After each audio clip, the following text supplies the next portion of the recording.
Tudo contigo, Silvio Benfica. Vamos nessa então. Nesta segunda, 7 de setembro, feriado nacional. Com um feriado com chuva em Porto Alegre e boa parte do Rio Grande do Sul, pois nessa segunda estamos começando mais um Bairrista FC. E aí é o seguinte, para falar da dupla Grenal, mais do que falar, para criticar a dupla Grenal. Porque a dupla Grenal, especialmente o Grêmio, a dupla Grenal está merecendo críticas nesse momento, especialmente o Grêmio. Afinal, o que há com o Grêmio? Como o Grêmio vai reverter essa situação difícil no Campeonato Brasileiro? E vem aí Libertadores e mais adiante a Copa do Brasil. Tem o Bairrista FC, tem Júnior Maicá, tem Ribeiro Neto e o nosso convidado especial de hoje, que é Ramiro Ruschel. Aliás, Ramiro, seja bem-vindo, viu? Muito obrigado, Silvio Benfica. É um prazer fazer parte dessa bancada com esses monstros da comunicação. Silvio Benfica, Ribeiro Neto, meu parceiro de jornada aí, Júnior Maicá, que eu já trabalho há algum tempo. Mas contigo e com o Ribeiro, acho que é a primeira vez que eu trabalho no mesmo programa. Já fomos concorrentes, mas no mesmo programa acho que é a primeira vez. Monstros pelo talento ou pela feiura? Não, pelo talento, com certeza pelo talento. Eu ia jogar essa bola toda pro Ribeiro, né? A feiura eu deixo pro nosso produtor Júnior.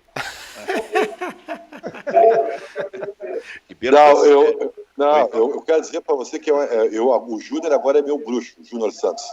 Porque hoje ele me fez um elogio tão legal, entendeu? Ele me conquistou. Muito obrigado, querido. Viu? É muito bom, tá? É mesmo? Te elogiou? Que é raro, né? Eu não ouço elogios, então quando chega eu valorizo. Entendeu? Cara, esse guri não elogia ninguém, mas em todo caso aproveita, hein? Júnior Maicá. Eu só não sei se ele não foi um oportunista, entendeu? Ele elogiou só para conseguir alguma coisa. Para conseguir, então tu vai ver de tarde. Tu vai ver o desdobramento no processo. Júnior Maicá, tu agora tá sorrindo, mas tu dormiu muito brabo. Faz um tempo já, né, Silvio? Eu tô brabo desde Grêmio e Ceará. Desde aquele dia que o Grêmio decidiu poupar até o goleiro para jogar com o Ceará, eu tô brabo, Silvio Benfica. E ontem foi o ápice para mim. E ontem o Grêmio conseguiu um feito maior do que jogar mal. O Grêmio conseguiu ter 2 entrevistas extremamente patéticas no pós-jogo, com declarações assim... primeiro o Renato naquela volta, né? Aquela curva de sempre. Mas a entrevista do glorioso Paulo Luz, com todo respeito, trocar pneu de avião voando, eu tive calafrios. Eu tive um famoso déjà vu, Silvio Benfica, que é a sensação... Argel. É a sensação de já ter tomado antes, entendeu? É o déjà vu mal, déjà vu ruim. Veio o Argel na cabeça, veio o Flávio Albino na cabeça, veio aquelas coisas de site, a jaqueta tricolor, estamos trocando o pneu do carro com o carro andando. Ali eu levei medo, Silvio. Ali realmente eu me preocupei. Mais do que o Grêmio sendo encaixotado pelo Atlético Goianiense no segundo tempo. Silvio, eu acho que o Júnior Maicá, a quem eu gosto muito, né? Assim como os torcedores da dupla Grenal, mas eu gostaria que vocês me dessem a oportunidade de acalmar todos os ânimos. Eu vim hoje, nessa segunda-feira chuvosa, de feriado, para tentar dar uma alegria para as pessoas, que é tentar, humildemente, explicar o que está acontecendo nas 2 equipes, que estão gerando um certo desconforto e que eu acho que ele é inevitável. Em primeiro lugar, eu quero dizer, Silvio Benfica, que tu sabes muito bem, porque tu é o nosso decano, é o mais velho, portanto é o mais experiente, que a vida ela é feita de expectativas. Tudo na vida é feito de expectativas. Tudo, na nossa relação, no nosso trabalho, no amor, na vida, no cotidiano, é tudo feito de expectativas. E por ser de expectativas, toda vez que você cria uma expectativa com uma régua muito alta, a possibilidade de você se frustrar é muito grande. Tá, por que eu estou dizendo isso? Eu vou chegar no Inter, tá? Mas como nós começamos com o Grêmio, eu vou dizer para vocês por que essa expectativa está gerando todo esse desconforto. E eu queria dizer para vocês que se a gente conseguir, não é sempre que a gente consegue, né? E a vida é o exemplo disso, a gente não consegue. Se fosse fácil, seria uma barbada. Agir com racionalidade. E eu quero dizer para vocês que o futebol do Grêmio, o momento do Grêmio, exige isso, para que essa frustração que o Júnior Maicá e que toda a torcida do Grêmio está vivendo, ela possa ser melhor digerida. O Grêmio demorou até para começar uma transição, Silvio, na sua maneira de jogar. Já faz algum tempo que aquele estilo, aquele padrão de jogo reconhecidamente vencedor e elogiado, ele foi marcado. E quando ele é marcado, o que você faz? Você tem que ter repertório. Só que essas coisas não são fáceis. O que nós estamos acompanhando agora no Grêmio é uma radicalização de um momento que deveria ter sido mais ameno, porque ela deveria ter começado aos poucos. Mas como o Grêmio não conseguiu fazer isso e tentou manter por muito tempo a mesma forma de jogar, contratou os jogadores com esse perfil para tentar manter aquela forma de jogar, o Grêmio está sofrendo mais. O que o Grêmio está sofrendo? O Grêmio está sofrendo um processo de transição, onde o Renato está no comando de um momento transitório da sua maneira de jogar. E o que nós estamos acompanhando através disso? Uma coisa que é meio óbvia, uma grande dificuldade. Então, se vocês observarem bem, o Grêmio está com os jogadores ainda com um chipzinho, né, daquela maneira de jogar, tentando se adaptar a uma outra forma. Que aí que vem o problema. Eu não sei se o Renato será capaz de comandar esse processo. O grande problema é que você vê que alguns jogadores caíram de produção. Matheus Henrique claramente caiu de produção. Por quê? Porque o estilo de jogo do Matheus Henrique foi criado para jogar no tic-tac. E o Grêmio não vai mais jogar desse jeito. E o Matheus Henrique está com dificuldades. Você vê claramente, né? Ontem o Everton, por exemplo, que foi contratado, o Everton não apareceu no jogo. Deu uma cabeçada no segundo tempo. Ele está perdido em campo. O Lucas Silva, eu não sei o que ele está fazendo no time do Grêmio, porque ele é um jogador que, para essa transição, mais ainda, não se justifica a sua titularidade. Os zagueiros do Grêmio, eu estou com pena deles, porque claramente a ausência de um primeiro volante está deixando eles expostos, isso já faz tempo, e eles estão sofrendo muito mais. A expulsão do Jeromel é um exemplo claro disso, né? Um jogador que está exposto porque o time está mal taticamente. Outra coisa, rapidinho, vou terminar de falar porque eu estou falando de muito. O Grêmio não está com problema físico, porque assim como eu, tu também aprendeu, Silvio, falando com o professor Paulo Paixão, quem corre errado, cansa mais. Então o Grêmio está cansando mais porque está correndo errado, que está perdido taticamente, porque não encontrou uma forma de jogar competente nesse processo de transição. E para terminar, aí vem a notícia ruim. A primeira é que talvez o Renato não seja o cara ideal para isso. E que talvez isso demore bastante e a consequência são os maus resultados. Nossa Senhora. E para ti, Ramiro? Olha, Silvio, quando o time tá ganhando, tudo é bonito, todo mundo se atura, né? Para mim tá existindo no Grêmio a famosa fadiga dos metais. Eu acho que o grupo chegou num limite de saturação, são 4 para 5 temporadas juntos, 7 para 8 títulos conquistados. Tem jogador que não aguenta mais se olhar na cara, eu acho. E vejo também que o Renato está um pouco de saco cheio de estar toda hora tendo que buscar solução. Ele perde jogadores, aí tem que buscar reposição, aí o cara que ele repõe não tem a mesma qualidade do anterior que saiu. E aí eu falo lá do Arthur, eu falo do Everton, de outros vários jogadores que ele perdeu ao longo do caminho, até do próprio Fernandinho, né? Nunca mais ele achou um jogador com aquela velocidade para puxar um contra-ataque, nem que fosse no banco de reservas.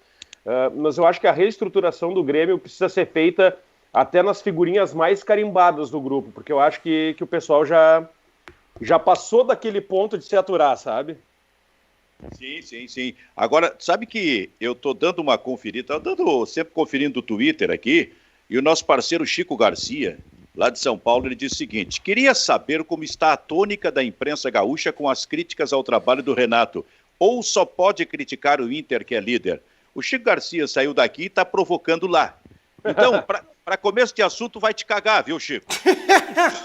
Agora, para seguir adiante nesse... Eu até não vou discordar tanto do Chico, porque há alguma dificuldade centralizada de se criticar o Renato aqui em Porto Alegre. Concordo. De parte da imprensa gaúcha. É aquele negócio assim, ó. O Renato está com dificuldade aqui, mas é sempre bom lembrar que o Renato já foi campeão aqui, campeão ali com o Grêmio. Não. Neste momento, até em função, seu Júnior Maicá, do que acaba, por exemplo, de dizer o Ribeiro Neto, elencando uma série de fatores, as dificuldades atrás do Grêmio, a questão de correr errado, a questão do ataque do Grêmio, que simplesmente não existe nesse momento, a questão das dificuldades do meio-campo com o Lucas Silva, com o Matheus Henrique, isto tem um nome, Renato Portaluppi. Porque quando o problema de um time de futebol é um, ou são dois jogadores, isso é uma coisa, pode ser com os jogadores. Quando o problema envolve todos os setores e grande parte dos jogadores, isto tem um nome, técnico. O técnico é responsável, é muito responsável por esse problema. E este é o problema do Renato Portaluppi, que não pode nem reclamar daqui a pouco de que tem poucos jogadores, e até tem, precisa de mais. Daqui a pouco a gente pode falar a respeito desse assunto. Agora, quando o Grêmio traz, como trouxe do início da temporada, alguns jogadores, traz a pedido do Renato, por indicação do Renato, que liga para os jogadores, que liga para o seu Thiago Neves, por exemplo. Perfeito. O Thiago Neves veio para o Grêmio. Mas tem alguém, Silvio? Desculpa te interromper. Porque o Renato... Então, o seu Renato Portaluppi é grande responsável, Júnior Maicá, por isso que está acontecendo com o Grêmio nesse momento. Ele é, Silvio, ele é, mas tem alguém lá em cima que diz amém, né? Quando o Renato diz assim, olha, tem o Thiago Neves aqui, vamos trazer alguém lá em cima, diz amém, alguém assina, né? Alguém assina... Agora o Silvio tocou num ponto, Maicá, que eu penso há muito tempo, que é a questão de esse medo, sei lá se é medo, alguma coisa assim, de se bater no Renato quando ele merece, sabe? Uhum. Parece que a imprensa gaúcha tem medo disso. O Filipão apanhou quando mereceu, quando fez coisa errada no Grêmio. O Abel apanhou no Inter, campeão do mundo também, apanhou quando fez coisa errada. Vou buscar lá atrás o Espinosa. E por que o Renato é intocável? Por que ele não pode ser criticado? Eu concordo muito com o Silvio Benfica nesse aspecto. Parece que é medo dos setoristas de hoje em dia de pressionar um pouco mais o técnico do Grêmio quando ele faz coisa errada. Eu não sei. Fala, Silvio. Teu microfone está fechado, Silvio. Não, em seguida, Maicá, eu estava dizendo que eu quero ouvir o Ribeiro sobre isso, mas agora tu fala a respeito desse assunto aí. Não, eu acho, assim, nas questões das contratações, o Grêmio pecou muito, né? O Grêmio, a sensação que a gente tem é porque, claro, são coisas internas, mas a sensação que eu tenho é que entregaram a chave do vestiário para o Renato e lavaram as mãos, ficaram lá em cima e tal. O Grêmio quebrou essa cadeia, né? Deixou quebrar essa corrente entre diretoria e vestiário. Não sei se por culpa dos resultados que vinham sendo bons, né, até o ano passado, porque eu também não vou esquecer que chegar numa semifinal de Libertadores contra o Flamengo, chegar numa semifinal de Copa do Brasil, chegar numa semifinal do ano passado, de 2018, contra o River, o Grêmio foi campeão em 2017 e seguiu brigando. Né? Expectativas, Júnior. É tudo questão de expectativas, Júnior. Também, mas tinha resultado, né, Ribeiro? A gente não pode negar que isso é um resultado. Mas a expectativa era de ganhar. Claro. A expectativa de Grêmio e Inter é de ganhar. E quando não ganha, gera frustração. Mas mesmo tem um elogio à dupla Grenal. Mas mesmo nesse momento, Ribeiro, quando o Grêmio estava lá em cima e estava brigando e vinha chegando em semifinal, em disputas, eu acho que o Grêmio o Grêmio, instituição, diretoria, abriu mão demais desse contato, entendeu? E essa ruptura foi tão grande que agora parece que há uma desconexão, assim, que para mandar um jogador embora, o presidente tem que bater a porta lá do CT e chegar lá e fazer cobranças, como foi dito, né? A informação que eu tenho é que o presidente foi convencido pelos seus partners do Conselho de Administração a tomar essa atitude. Mas... Porque uma coisa a gente não pode negar. O presidente só consertou um erro que ele cometeu. E consertou mal. Quem errou foi o presidente do Grêmio, que assinou embaixo essa coisa louca que o Renato inventou. E Ribeiro, e consertou mal ainda, né? Consertou mal, porque demitiu o cara pelo rádio. Exatamente. Tá? Mas aí também eu já falei, né? Ali houve uma confusãozinha ali, não era para ter dito que foi o presidente. Só para completar ali... Só falta chegar um áudio, né, Maiká? Fala, Romildo, bom dia, cara. Eu não duvido que não chegue, um processinho aí. Mas, Silvio, ontem teve um momento no jogo sobre a responsabilidade do Renato que tu citou e que eu concordo plenamente. O Grêmio é muito acomodado taticamente. Ontem teve um momento no jogo que eu olhei e era o mesmo retrato do Grêmio de 2016. 2 linhas de 4, um jogador atrás do atacante e o centroavante. Exatamente. O Grêmio joga exatamente assim há 5 anos quase. Sabe por quê, Júnior? Porque esse talvez seja o grande problema. Eu tenho por convicção, né, mesmo que o Renato tenha sido brilhante, o Renato foi brilhante, cara, conduziu o Grêmio, sabe? Mesmo que eu acho que ele herdou o trabalho do... Aliás, eu acho que tem todo sentido. Ele herdou um trabalho do Roger e lapidou ele e o tornou competitivo, foi brilhante. Só que o Renato, se você estudar a trajetória dele como técnico, o Renato não é autoral. O que é autoral? É começar do zero. E é por isso que eu tenho muitas dúvidas se ele vai conseguir comandar esse processo de transição da forma do Grêmio jogar. Se vocês repararem, nos últimos anos, todas as contratações do Grêmio eram com perfil para continuar jogando do mesmo jeito. Então agora que se viu claramente que tem que mudar, vai ser difícil, vai ser doloroso. Né? Achar um jeito novo de jogar não é um passinho de mágica, não. E aí eu volto da questão da expectativa. O torcedor do Grêmio tem expectativas altas. E vou dizer uma coisa mais forte para vocês.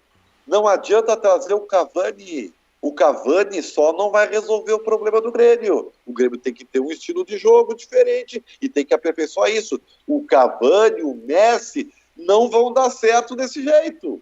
Ô, Ribeiro... Ribeiro, eu não quero ser o profeta da desgraça, viu? Mas pegando o gancho do que tu falaste, a questão do trabalho autoral do Roger, o Roger deixou um Bahia montadinho. Claro que não tem a mesma qualidade de um Grêmio, mas eu vi ontem contra o Inter... Provavelmente quem pegar o Bahia agora pode fazer um grande trabalho. O Mano Menezes, que é um bom treinador, vai fazer um baita trabalho no Bahia e é o próximo adversário do Grêmio.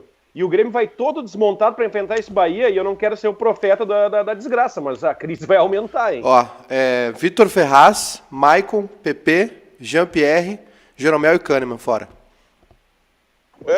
Agora, outro detalhe aqui que a gente pode colocar na mesa. O Grêmio passou por um período assim, um momento assim, no ano passado. Não sei se vocês lembram.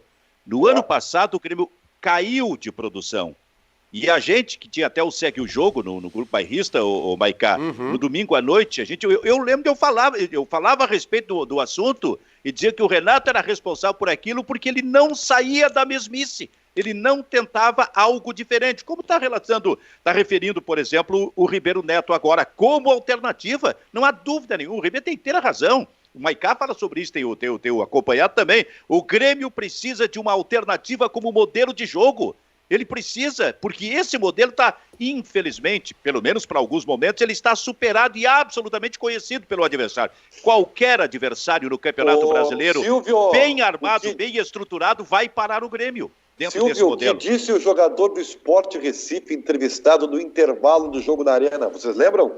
Eu não estou lembrando. Ele disse claramente, nós sabemos marcar o Grêmio. Então. Todos já sabem marcar o Grêmio faz muito tempo. Claro. Mas é que tem outra questão. Mas aí eu vou fazer uma polêmica. Todos menos o Inter, Ribeiro. Sim, porque aí eu vou concordar um pouquinho com o Baldasso, tá?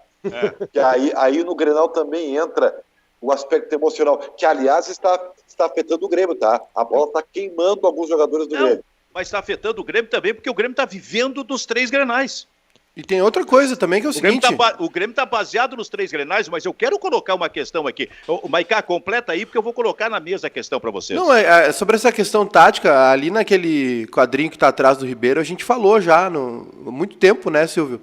A partir do momento que o Grêmio efetivou o Jean-Pierre como titular, o Grêmio teve uma mudança de esquema que não foi percebida. E que o Renato, burramente, foi tentar resolver no último jogo, que foi colocando o Jean-Pierre no banco e o Thiago Neves dentro da área junto com o Diego Souza. Ou seja, o Grêmio, o Renato não considera que o Jean-Pierre não é um armador, como ele quer, e para resolver ele colocou um jogador velho, desinteressado, fora de posição também, colocou ele dentro da área, ao ponto de chegar a atrapalhar o Diego Souza, e nenhum nem outro. E o Grêmio, Silvio, com o Jean-Pierre, tá assim, ó, eu sei que o Ribeiro vai discordar de mim. Para mim, o Matheus Henrique é primeiro volante há muito tempo. Há muito tempo no Grêmio ele é primeiro volante. Ele não tem característica mais de segundo volante, ele não conduz bola, ele não leva o time à frente. Então faz o seguinte, bota o Matheus Henrique entre as linhas, porque ele é um jogador muito combativo, apesar de estar num momento ruim, e faz uma segunda linha de 4, com Pepe e Alisson nas pontas, Jean-Pierre e Maicon por dentro, e quando o Maicon não jogar, bota o Robinho. Tu quer 4-1-4-1, né, Júnior? Não, mas exatamente. Mas já vamos discutir isso aí. Eu só quero colocar uma coisa aqui. Quando ele trouxe o Thiago Neves, ele trouxe o Luan.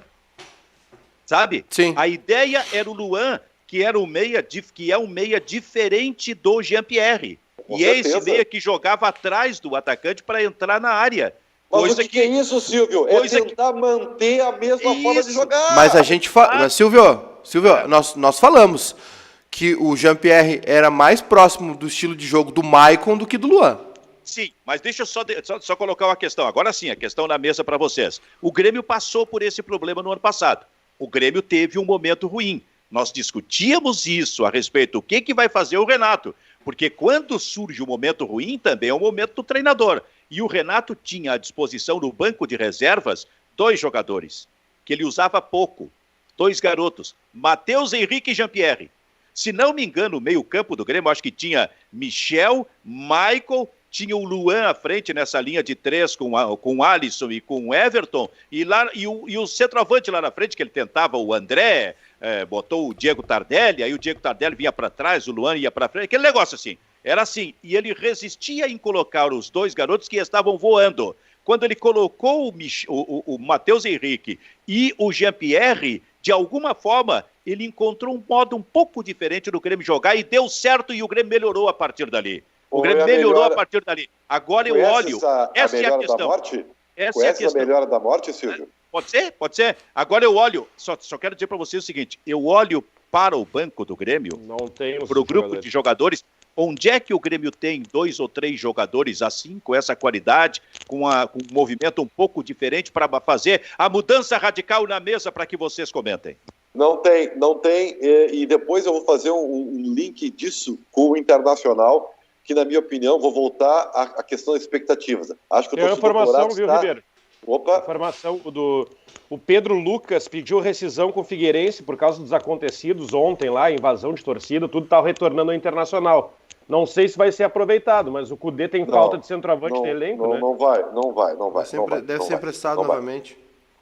Olha aqui, ó. Deixa eu ver o que eu estava falando. Eu tô velho, né, cara? Eu estava fazendo relação com a questão do Grêmio com a do Internacional. E eu propus essa questão de que não tem ninguém agora.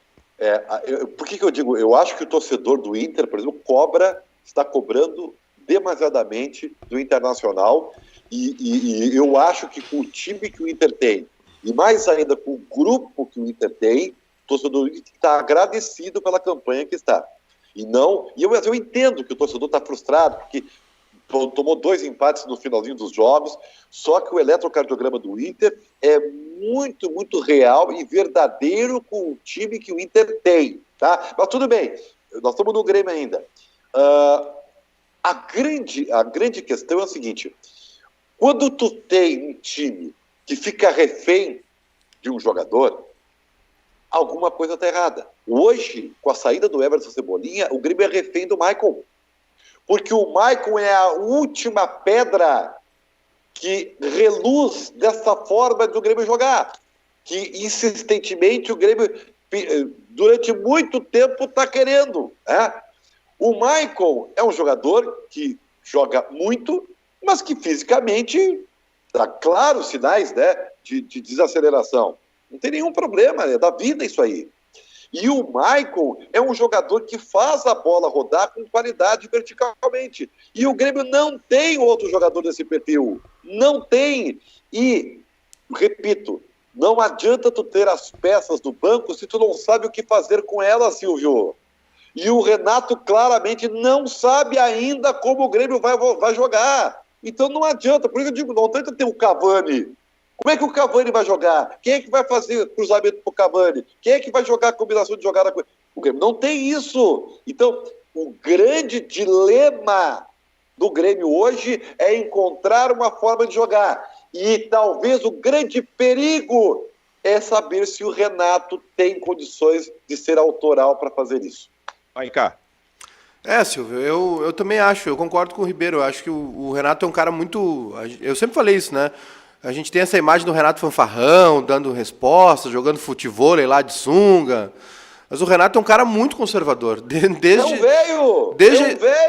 Desde a escolha dele para presidente, né, que já diz muito sobre a personalidade dele, até ao que ele faz e não faz em campo, né? Por exemplo, assim, o Grêmio não muda de jeito nenhum. O Grêmio é o mesmo de 2016, o mesmo, exatamente o mesmo. E eu acho até que essa fala do jogador do esporte sobre nós sabemos como marcar o Grêmio, também não é nenhuma grande descoberta. Porque o Grêmio não sabe, não consegue, nunca, se a gente olhar em todos os anos aí, que o Grêmio perdeu pontos, principalmente Brasileirão, o Grêmio não sabe enfrentar retrancas, não consegue furar retrancas.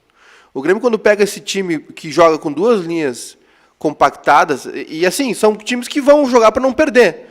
Mas é aí que mora o problema. O Grêmio perdeu para o Avaí na Arena. Vocês lembram? Perdeu um gol. A Chapecoense. Perdeu o Corinthians, que estava jogando dessa forma, né? O Corinthians do Carille, por exemplo, se trancou. O Grenal, aquele 0-0, que se discute os pênaltis, né? Dos 3 pênaltis lá, do Odair, que deixou só o Damião à frente. Tem mais casos. O Sport, dessa vez agora, tem inúmeros casos de que fechar a frente da área com duas linhas complica o time do Grêmio. E aí o que acontece? Agora piorou, sabe por quê, Silvio?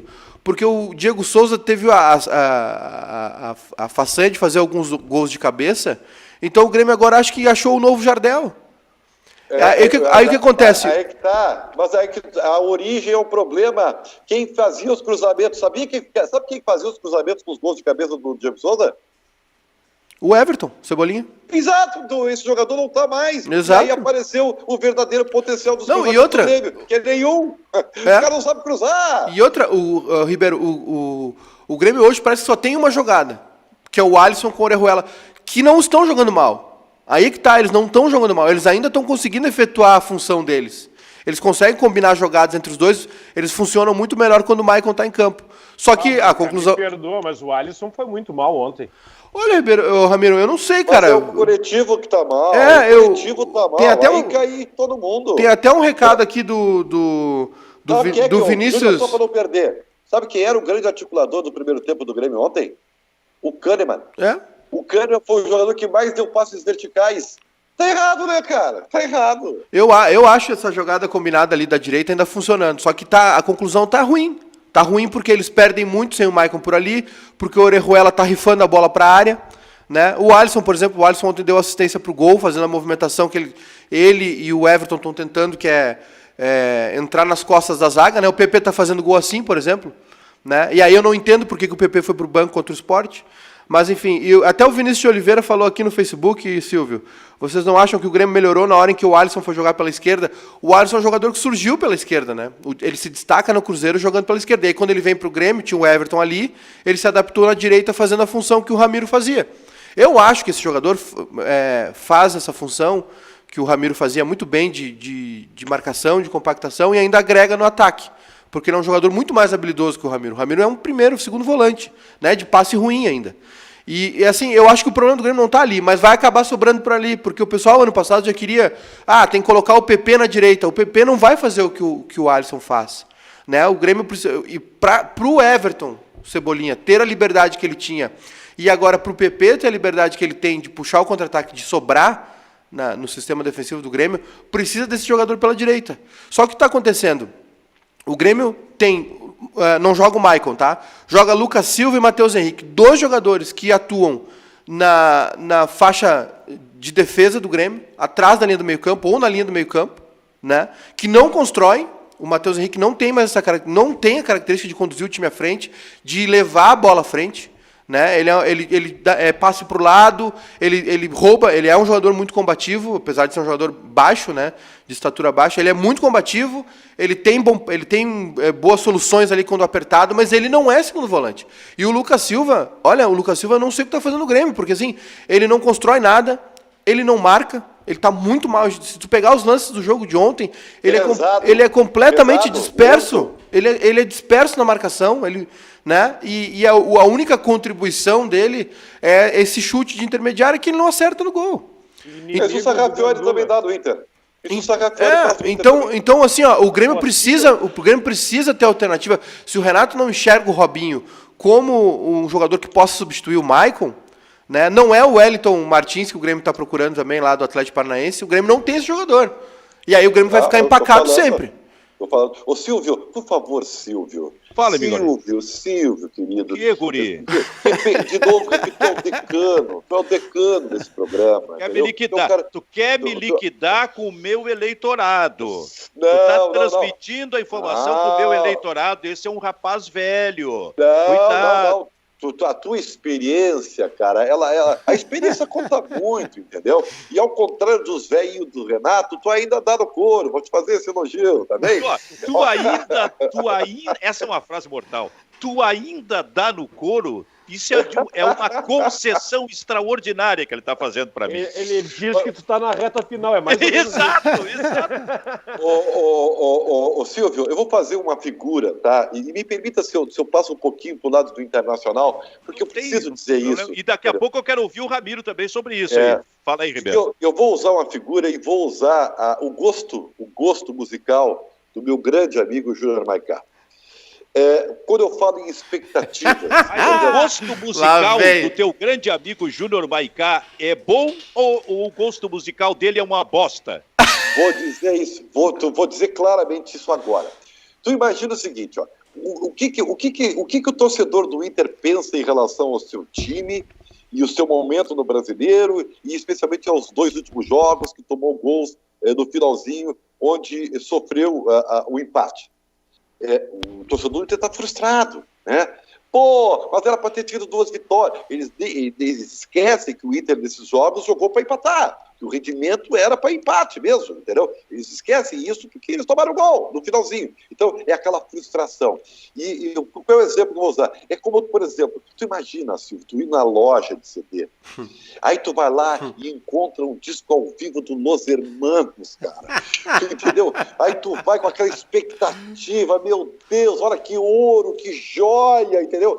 E aí tu põe no player e vê aquela gloriosa merda, entendeu? E tu fica assim, que bosta, cara, Esse é o torcedor do Inter hoje. Só que daqui a pouco tu tem que analisar o seguinte, o Los Hermanos é esta merda mesmo, entendeu? Não vai sair nada disso aí. E o time do Internacional, ele tá muito bem pro que ele é. O Cudê tem um grupo curto, como ele mesmo diz, tá? Tem quase nada de opções no banco de reserva para mudar uma situação.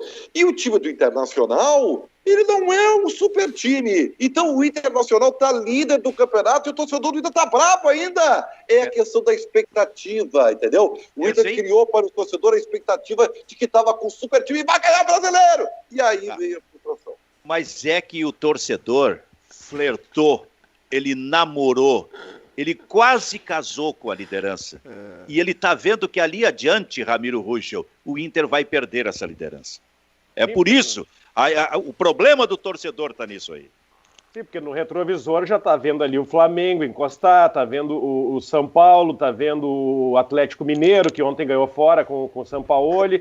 Eu até não acredito que o São Paulo vá brigar pelo título. Eu acho que é momento também, assim como o próprio Inter vai brigar por uma Libertadores, alguma coisa assim, a não ser que o Cudê faça alguma mágica com esses 2 novos atacantes que ele trouxe aí e consiga encaixar o time do Inter. Mas eu não vejo potencial para brigar com o Flamengo, com o Palmeiras, por exemplo. O Palmeiras eu acho que ele não encaixou ainda. A hora que encaixar também vai fazer frente a outros times aí, vai subir na tabela. O que eu gosto do Cudê é que ele tem um padrão de jogo. Isso aí é inegável. É inegável, ele tem um padrão de jogo, ele joga sempre da mesma forma. A gente viu contra o Palmeiras com time reserva, contra o Bahia com o time titular, sempre a mesma forma de jogar. Ontem o Bahia teve mérito, soube marcar o Inter, e aí o Inter acabou dando canelada na bola, não conseguia acertar um passe. Jogador que normalmente não erra passe, ontem errou demais, e aí teve aquela criancice do Rodinei no final ali, que acabou entregando 3 pontos que talvez não fossem merecidos, mas que ajudariam muito o Inter na tabela, né? Teve realmente essa falha infantil do Rodinei, mas teve no primeiro jogo, e eu quero até fazer um meia-culpa aqui, tá? Porque eu critiquei, como todos nós, o Zé Gabriel nesse primeiro gol, que tem que ser criticado porque ele errou o passe. Mas hoje eu estava vendo com mais calma o lance de gol, o seu Cuesta erra, cara, depois do erro do Zé Gabriel, tem a falha lamentável do Cuesta, e aí a bola vem pro Rodriguinho. O que eu quero dizer é o seguinte aqui, ó, o Zé Gabriel, como garoto, e é muito bom jogador, volta e meia ele vai errar. O problema maior do Internacional defensivo está no Cuesta, que está errando sempre. O Cuesta foi sair jogando, ele chutou a bola com uma perna na canela dele mesmo. Mas isso aí também tem uma grande explicação, que vai na questão emocional. Eu sempre uso a figura de tu ir para a beira da praia. Imagina, tu vai na beira da praia, tem um solaço, tá? Um dia lindo. Eu tô vendo aqui, ó. Ô, Ribeiro, tô vendo agora na televisão uma imagem no Recife da praia lotada. E olha aí, ó. Aí tu tá bem fisicamente, tá? Tu tá com o corpinho em dia, entendeu?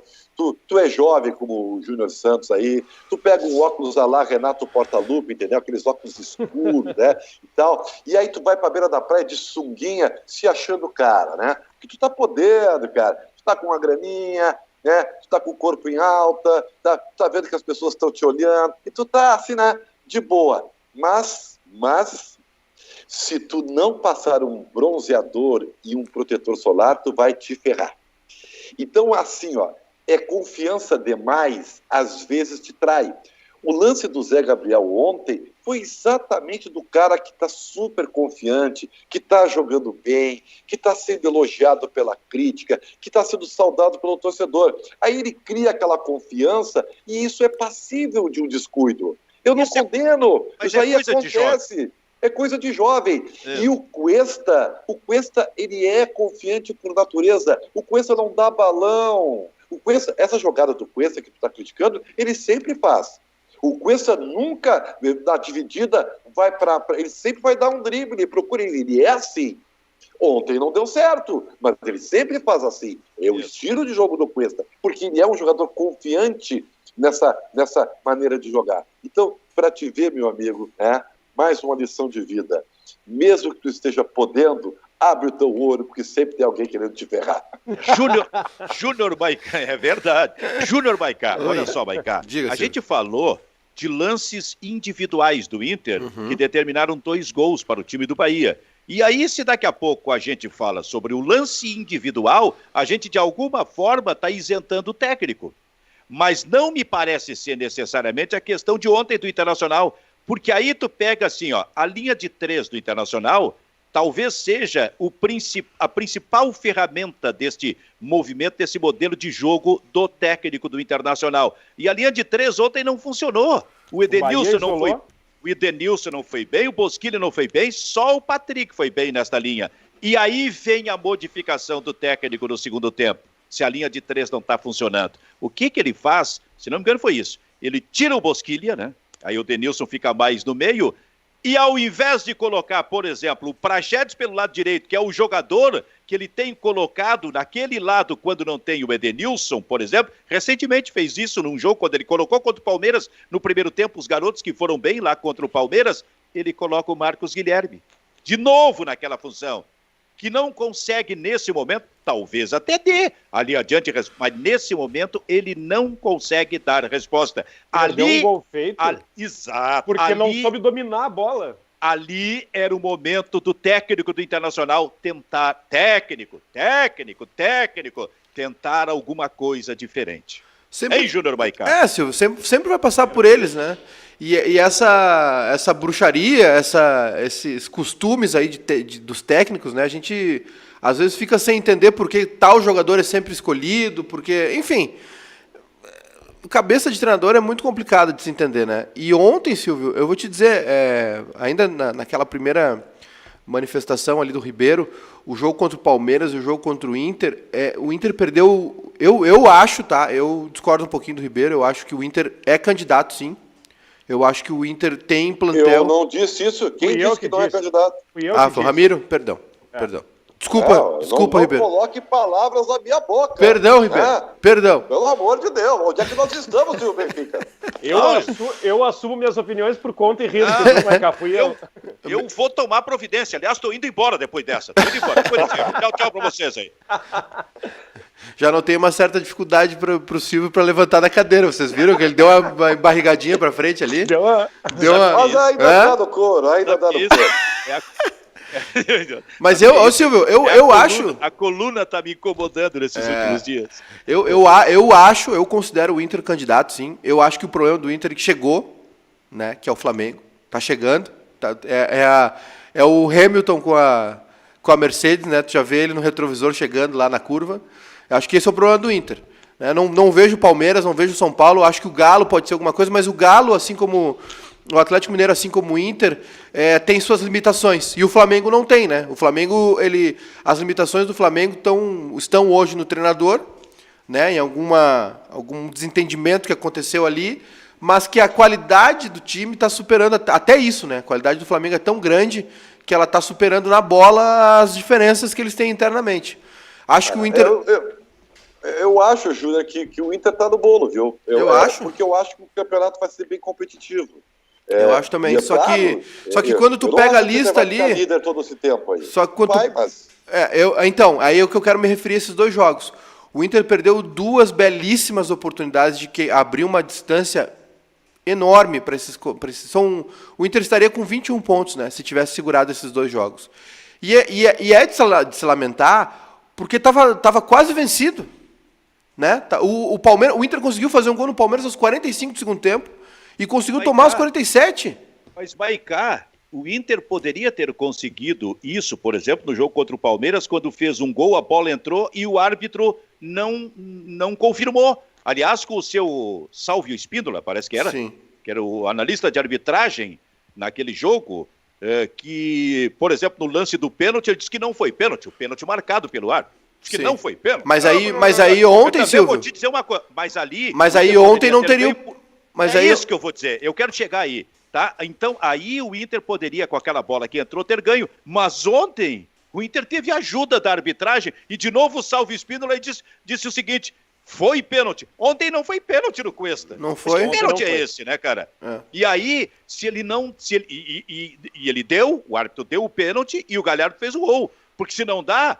O Inter poderia ter saído perdido, não era nem empate, poderia ter perdido o jogo contra o Bahia. Mas aí ele errou nesse aí, né, Maica? E ontem eu chamei a atenção na jornada do Grêmio, que passou despercebido por vocês, né, na jornada do Inter, que ele errou o pênalti no Cuesta, que pra mim não foi, mas ele errou também ao não dar um pênalti no chute do Peglo, que a bola bate na mão do jogador do Bahia e desvia o caminho do gol. Ele errou duas vezes, uma a favor do Inter e uma contra o Inter. Mas ali vou te dizer, Ramiro, eu sei que tem o lance de abrir o braço e tal, mas asa aberta. O jogador tá virando o corpo, né, de costas. Eu não, sinceramente, assim, eu achei muito pênalti o jogo no lance contra o Palmeiras, por exemplo. Eu acho que eu também achei.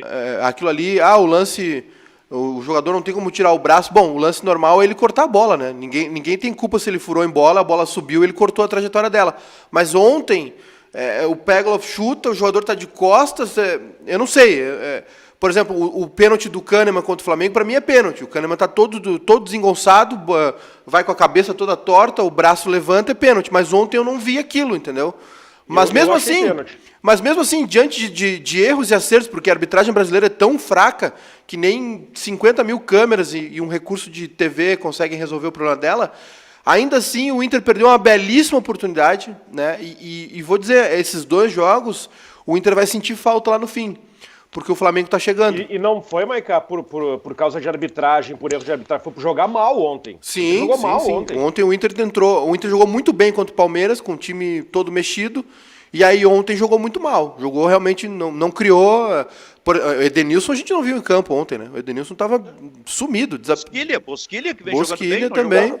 Mas só um pouquinho, agora eu vou voltar ao que eu falei sobre expectativas. Por que vocês não conseguem aceitar, e eu falo isso para todo mundo, tá? Que o Inter tem seus limites técnicos, que não é um super time, e o Inter ainda é líder do campeonato, estão reclamando. O Inter é o CD do Los Hermanos, Ribeiro? Não chegaria tanto, né? O Los Hermanos é uma grande merda, né? O time do Inter não é, o time do Inter é um time bom, sabe? Competitivo. O Inter tem... Sabe qual é a diferença do Inter pro Grêmio? O Inter tem esquema reconhecido, talvez até não tenha jogadores qualificados para ser melhor do que é. Mas ele tem um esquema de jogo. Ribeiro, o Grêmio não tem. Não usa a liderança do Internacional para que a partir daí o Internacional seja elogiado. Não usa, Ribeiro. Porque em 2016 o Inter foi líder com o Argel. Nós teríamos que ter colocado o Argel lá em cima. E a gente já dizia ali, tá mal o Internacional. É líder, mas tá mal. Mas então, atenção, não é o caso de agora, porque o Kudê é muito melhor técnico do que o Argel. E realmente tem um esquema, digamos, reconhecido, estabelecido dentro do Internacional. Agora, não está imune a críticas. Não, mas claro que é criticável. Eu até vou dizer, a minha, vamos dizer assim, a minha noção pragmática sobre o tema é porque o Marcos Guilherme não é o extremo que o Inter precisa, né? Porque claramente o Inter tem laterais com, vou usar o politicamente correto de novo, né? Valores cognitivos baixos, né? São jogadores, os laterais do Inter são jogadores com sabe, com QIs um pouco abaixo do ideal, entendeu? E que daqui a pouco tem um eletrocardiograma e o Edenilson não está jogando todas as partidas bem, o Bosquilha também não, sabe? O Inter tem peças que faltam, não tem o centroavante, agora contratou um, o Inter não tem reposições plenas no banco de reservas, então isso tudo não deixa de ser uma crítica ao Internacional, só que isso me faz entender melhor essas dificuldades. Porque se o Inter tivesse nadando no dinheiro, eu cobraria da direção, não, tem que contratar um extrema. O Inter não tem um jogador de extrema no 1 contra 1, uma barbaridade isso, mas o Inter não tem dinheiro. O Inter tem que contratar um lateral esquerdo urgente, que saiba jogar, que tem inteligência para jogar.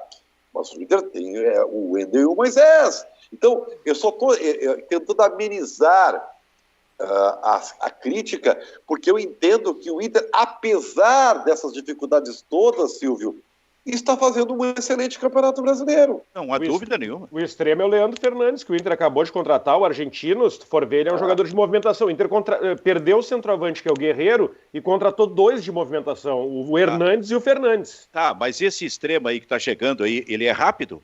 Ele é rápido. Eu fui ver eu não conheço. Eu fui ver o vídeo dele jogando pelo Independiente. Ele é um jogador que ele é muito bom na bola parada, ele é muito bom em cobrança de falta e ele é um jogador de velocidade, ele não é um jogador de referência dentro da área. Como o Hernandes também não é. A gente viu ontem, né? Ele até apareceu um pouquinho mais posicionado, mas ele é um jogador de lado de campo. Mas também. Esse aí estreou muito bem ontem. Estreou bem. Isso aí foi uma baita estreia, porque se não é ele, o Inter perde o jogo. Exatamente, ele fez um gol. Estreou com gol. Ele brilhou, ele brilhou na área adversária, porque ele é centroavante, ele tinha que ter brilhado na área do Bahia, mas ele salvou, agora falando sério, ele salvou o gol do Bahia no final, cara. Isso me lembrou ontem o que aconteceu com o Grêmio na decisão contra o Caxias, quando o goleiro do Grêmio, o Vanderlei, no final do jogo salvou o 3º gol do Caxias. Ia pros pênaltis. Ia pros pênaltis, talvez o Caxias fosse o campeão. Ô, Silvio, posso Fala, guri. Eu preciso falar isso aí, porque como ainda não terminou a segunda-feira, nós estamos também voltando às expectativas aí, né? E só queria citar uma coisa que tem me preocupado, não preocupado, mas me chamado a atenção. Eu tenho uma ideia a respeito do tema já bem solidificada. Na sexta-feira, né, nós fomos surpreendidos com a notícia lá do argentino, o Sebastian Svur, né, a respeito do Cavani. Do uruguaio, né? Do uruguaio Cavani, ele é argentino. Ele é o jornalista é argentino? O repórter é argentino. Eu achei que era da Rádio Continental. Né? Ele é setorista do River. Isso aí me saltou uma coisa que me chama a atenção com o crescimento das redes sociais, né? Especialmente do Twitter, que é uma ferramenta de informação propriamente dita, né? Eu torço muito que ele esteja certo, né? Embora todas as negativas aí, eu queria muito que fosse, porque ao mesmo tempo que a gente valoriza muito a informação lá do rapaz da Espanha, quando ele acertou que o Messi ia pedir para sair, né? E tal, porque isso aí valoriza a nossa profissão, Silvio. E a internet está dando muito pano, não nem para fake news.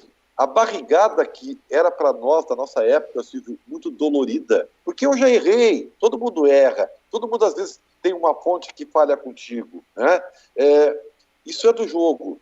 Só que agora está muito fácil falar o que quer, sabe? Tu dá qualquer informação e não acontece nada, porque a internet aceita tudo, entendeu? Então, eu fico muito pesaroso, cara. Eu fico da torcida para que fosse verdade, porque isso aí compromete a credibilidade da nossa profissão, cara. Ribeiro, cara. A internet, o Twitter, tá muito fácil falar o que quer e tá muito fácil acreditar do que quer.